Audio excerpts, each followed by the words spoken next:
विदेश यात्रा का हमारा योग कब और कैसे बनता है, और जब हमारा विदेश यात्रा जो है वो कौन से प्लैनेट्स हमें विदेश में यात्रा करवाते हैं और विदेश में सेटलमेंट करवाते हैं। कि हम बात करते हैं कुंडली के हिसाब से, और उसके बाद बताऊंगी मैं आपको वास्तु के हिसाब से। तो दोनों के हिसाब से मैं आपको बताऊंगी कि किस प्रकार से आप अपने विदेश यात्रा वाले घर, जो कि हमारा 12वां घर होता है, तीसरे घर से हमारी छोटी छोटी यात्राएं होती है, 9वें भाव से भी हमारी यात्रा वो घर होता है, 12वां घर आपको विदेश में सेटलमेंट करवाता है। जब भी आपके 12वें घर में कोई शुभ प्लैनेट बैठा होता है, जैसे कि बृहस्पति बैठा होता है, चंद्र बैठा होता है, शुक्र बैठा होता है, ऐसे इंसान, और राहु, राहु क्या है, अचानक है, आंधी है, तूफान है, राहु का 12वां घर पक्का है। तो शुभ ग्रह जब आपके 12वें घर में जाकर बैठते हैं तो आपके विदेश में सेटलमेंट करवा देते हैं।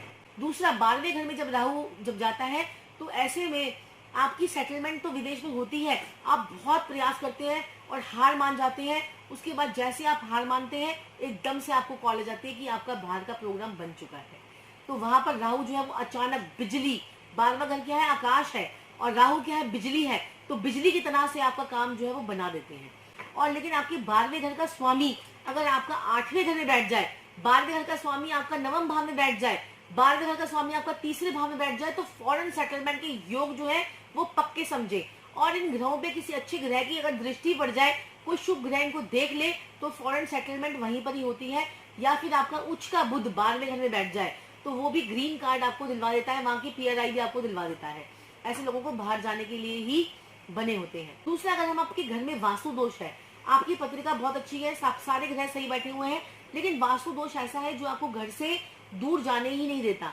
अगर हमारी कुंडली में चौथा घर डिस्टर्ब होता है तो हमें दूर अपने घर से जाकर ही कमाई करनी चाहिए, वहीं पर हमारी जाकर तरक्की होती है। तो चौथा घर अगर आपका डिस्टर्ब है, वहां पर मंगल या शनि बैठे हुए हैं, तो जरूर आपको बाहर जाकर ही सेटलमेंट करनी चाहिए। ये एक और आपका कुंडली के हिसाब से योग है। तो वास्तु के हिसाब से अगर आपके घर की north west direction, north is a direction of opportunity, west is a direction of इच्छाओं की पूर्ति। नॉर्थ से इच्छाएं आएंगी, प्रोग्राम आएगा, और इच्छाओं की पूर्ति आपकी वेस्ट से होनी है। वेस्ट से आपको गेन्स भी होते हैं। और अगर आप वेस्ट को देखें और नॉर्थ वेस्ट को देखें, तो नॉर्थ वेस्ट जो है आपकी सपोर्ट की डायरेक्शन है, आपके बैंकिंग की डायरेक्शन है। तो इस डायरेक्शन में अगर आप एक फ्लैग लगा देते हैं उस कंट्री का, जिस कंट्री में आप जाना चाहते हैं, तो आपकी उस कंट्री में जाने से आपको कोई नहीं रोक सकता। उसके लिए लेकिन ये नहीं कि आपने फ्लैग लगा दिया और काम हो गया, आपको उसके लिए प्रयास भी करने चाहिए। क्योंकि जब तक आपके अंदर जील नहीं होगी, आपका मंगल नहीं ठीक होगा, आप प्रयास नहीं करेंगे, आपके अंदर इंथुजियाज्म नहीं होगा। मंगल क्या करता है, हमारे को इंथुजियाज्म करता है, हमें बार बार प्रयास करने के लिए पुश करता है। और जब मंगल को आपने थोड़ा सा अच्छा कर लीजिए, अपने नॉर्थ वेस्ट को अच्छा कर लीजिए, अपनी कुंडली का 12वें घर को ठीक कर लीजिए, तो आपके विदेश यात्रा के भी योग बन जाते हैं और आपके विदेश में सेटलमेंट के भी योग बन जाते हैं। तो फ्लैग लगा सकते हैं हम आपको आप उस कंट्री का अपने नॉर्थ वेस्ट डायरेक्शन में, और साथ में आपका नॉर्थ ईस्ट उसको भी आप ने जो है वो ठीक करना है, क्योंकि ये डायरेक्शन भी आपकी बहुत मैटर करती है। जब आप ये दोनों डायरेक्शन ठीक कर लेते हैं तो आपको बाहर जाने का रास्ता आपका खुल जाता है।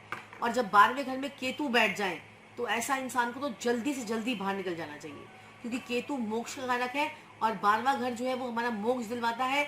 तो ऐसे में अगर केतु चला जाए तो ऐसा इंसान पुत्र संतान होते ही उसके बाहर जाने के योग उसके खुल जाते हैं। और अगर पुत्र संतान नहीं होती है तो 13 से 15 साल में ऐसे उसकी लॉटरी निकलती है कि उसके बाहर जाने के योग जो है वो बन जाते हैं।